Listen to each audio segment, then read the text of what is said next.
5 ব্যক্তির অভিশাপ আল্লাহর কাছে কবুল হয়ে যায়। নাম্বার 1, অসুস্থ ব্যক্তি।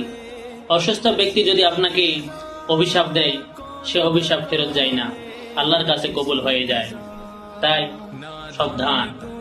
নাম্বার 2, ঠকে যাওয়া ব্যক্তির অভিশাপ।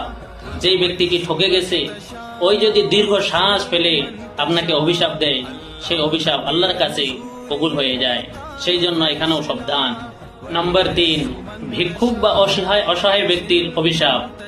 ভিক্ষুক বা অসহায় ব্যক্তি যদি আপনাকে অভিশাপ দেন, তাহলে কিন্তু আল্লাহ কবুল করে নেন।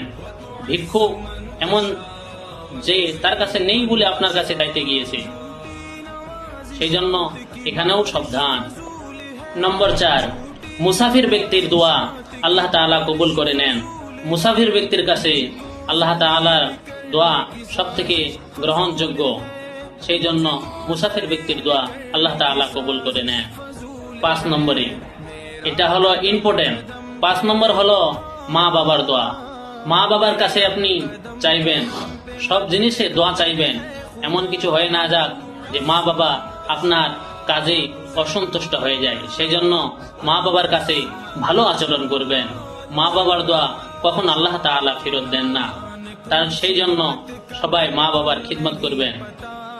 সত্যি আপনি ধ্বংস হয়ে যাবেন যদি মা বাবার অভিশাপ আপনার পড়ে, সেই জন্য আপনারা চেষ্টা করবেন যেন মা বাবার দোয়া পায়।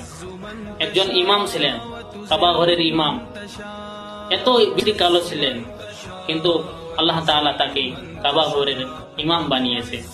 ওই ইমামের নাম ছিল ইমামুল কলবানী। কলবানী মানে হলো কালো।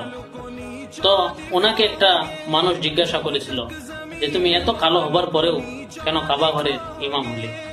আল্লাহ তাআলা আপনাকে কেন কাবা ঘরের ইমাম বানালো? তখন তিনি জবাবে উত্তর দিয়েছিলেন যে আমার মায়ের বদ্দুয়ায় আমাকে কাবা ঘরের ইমাম বানিয়েছেন। সেই জন্য ভাই, মা বাবার সাথে কোনোদিন খারাপ আচরণ করবেন না।